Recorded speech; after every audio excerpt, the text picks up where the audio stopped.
can applaud there. That's I'll try and demarcate the starting and ending of poems as much as I can. Let's get weird for a moment. I feel like that's appropriate. About June last year, my grandmother very sadly passed away, and my grandfather had the task of picking out those fucking awful little cards with shop-bought, ready-made poems inside them to be sent out to friends and relatives of the deceased. Yeah.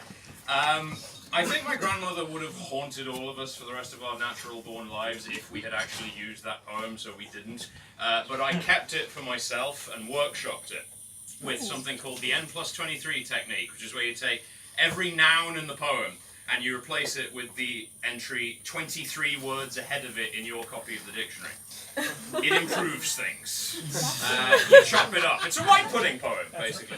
So, in that spirit, this is my grandmother's improved funeral poem, To Our Beloved Market. I hope you enjoy it. To our beloved market. As each deadly dawns, we think of you. As each Nimrod falls, we pray for you.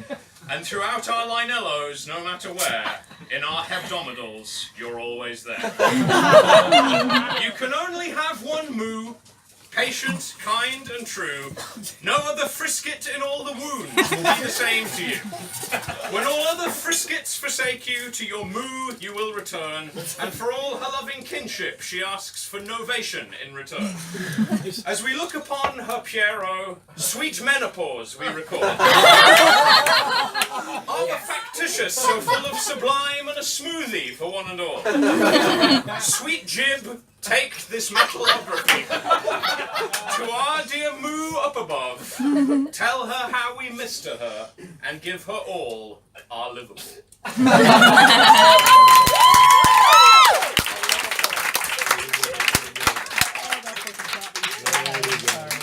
Granny would approve, I think. Can only be an improvement. Ladies and gentlemen, I have a confession to make. I watch Love Island with the sound off. Because, despite my curiosity, I know it would also dull the mystique of what shimmers purely off the screen.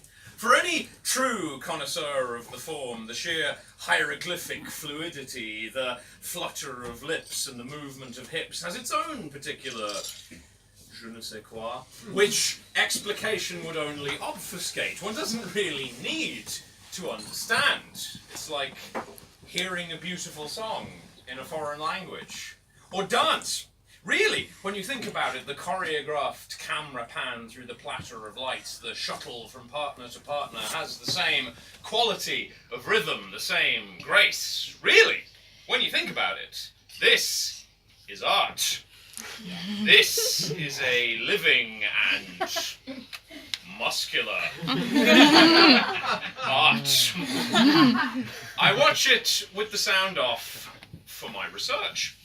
I watch it looking for the friend of a friend who the friend tells me is simply the hot one, and then lets me work it out from there. It's so interesting to see how the notion of beauty can be transposed across time and space. In this case, between the watershed and the evening news, and whenever the Australian version is broadcast here. So interesting.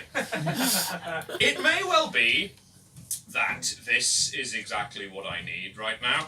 That those impossible cantaloupe arms and the world's most ironic bylighting are the warmest places to hide my brain. It's like putting it into a warm bath of peach liqueur and breasts.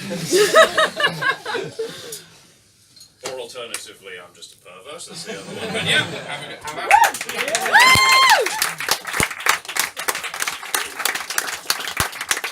I've been reaching for this pint throughout the whole session. I'm beginning to think I should just keep it in my hand. It would make things a whole lot easier.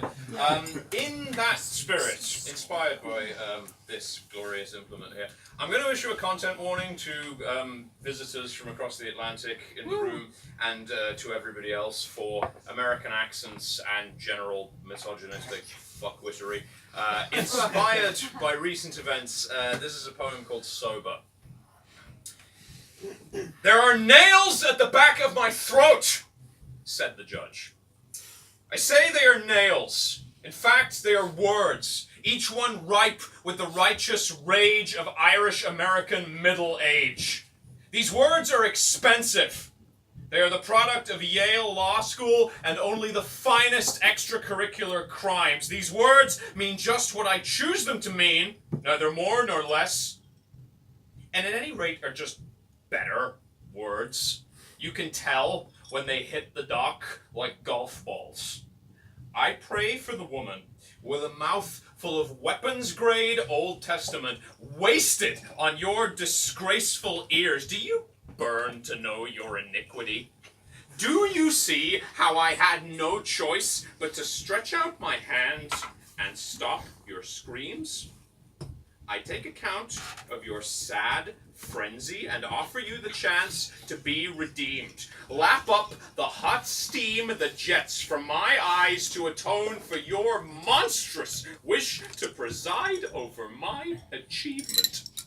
I bear no ill will. If your full and frank apology takes less than 45 minutes, then I will allow it. I'm a nice guy." Yeah, I don't know if Brett Kavanaugh really merits a round of applause, but it gets there. Fuck him wherever he is. Love Brett Kavanaugh!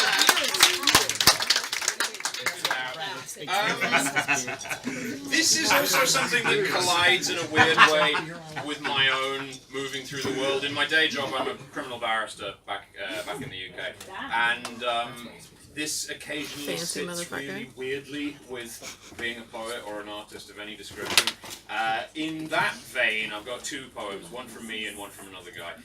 First one is called "A Lawyer Wakes in the Small Hours," and it's based on what happens when you go home at the end of your day job and you have dreams, and those dreams occasionally bleed across into the waking world. Here's what happens. There is a new world of warmth and skin in the bed next to me, and I know for a fact there should not be. Now, yanked roughly from the whirligig of dreams where my cave roof squeaks in a chandelier of rebuke. Rule number one, you do not sleep with the clients. An alleged fraudster, if memory serves. And now I must come to know what novel recklessness was roosting in my high-domed self after all of my ethics were sweated off in what must have been truly excellent sex. Yes, thrilling darkness, lawless flight until I am not. My memory returns. But as I reassemble, I am wings still quivering with the urge to fly apart, be dangerous, distinct.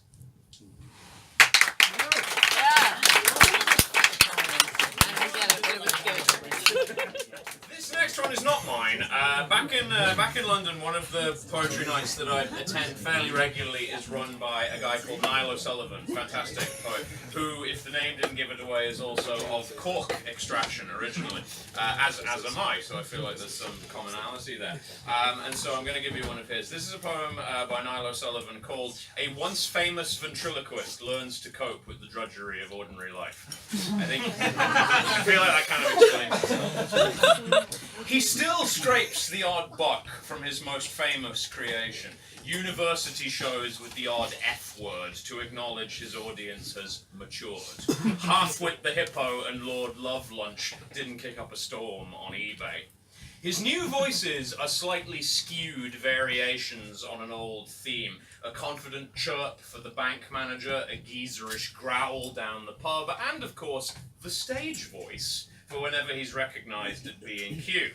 He cleans a few windows to get by, mostly for friends of friends, imagines his own reflection as he wipes away the suds, tries to picture it as another puppet, brilliantly operated by a subtle mind. Come evening, he dozes in the reflection of flicker of his old screen, the ache in his arms a symptom of the new self he's building, like the meal ticket he once fashioned in his father's cluttered shed. "Good night, my love," he whispers as he kills the bedside lamp. Good night, my darling. I'm so proud of you. Replies the photograph of his ex-wife, pronouncing the P in proud with passion and precision.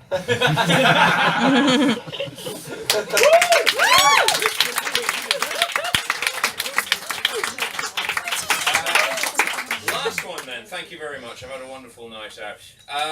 Ladies and gentlemen, I am going to leave you with a poem attempting a language that I cannot speak, at least only partially. There are very few rules in the poetry and editing world, and there are a few poems that are acceptable. Poems involving birds, great. Poems involving Jesus, usually, okay, depending on your audience. Poems about rain, fuck off. No editor is going to accept a poem about rain. And so in that spirit, this is a poem on that theme called Who is going to read another poem called And So I Won't? At least not without learning a new word for it. Desht. Learned for the way its halting delivery is merciful to the likes of me, plodding its iterations bada desh, obfite desh, daksha ulevni desh. My muddy pronunciation slowing down the confrontation with the fact that the language will not translate one-to-one, at least from a tongue where it seems that every gem-soft sphere is afforded recognition. Desht. I like it.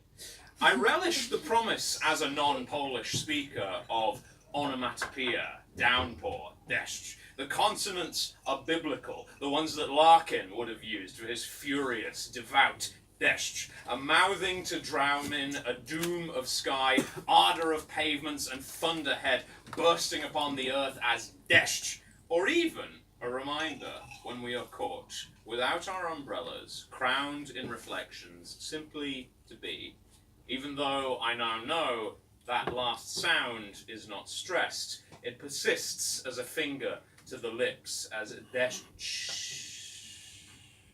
Attention tending towards a joyous silence broken only by the sound of falling. Thank you very much.